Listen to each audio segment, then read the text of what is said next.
Welcome to the Slop Farm. Enjoy the video. You start by clarifying what you need and what you already have. Identify peak hours and required Mbps so you don't overbuy. This saves $ immediately.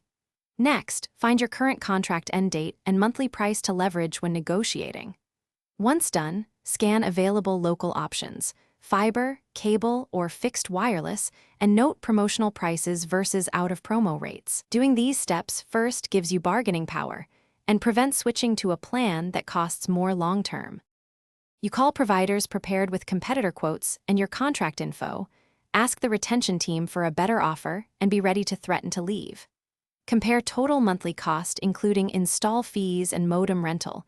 Buying a modem often saves money long-term. Once you have 2-3 concrete offers, use bundling, auto-pay, or verified discounts like student or senior to lower the price. Make sure to confirm promo length and the price after promotion so you know the true ongoing cost. You finalize by selecting the offer with the best 12-month total cost and service levels that match your needs.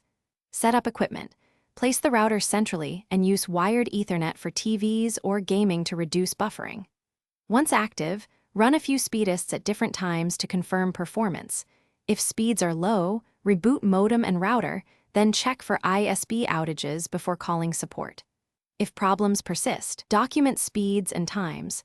This evidence gets faster resolution or credits from the provider. Thanks for watching. Consider subscribing if we helped you today.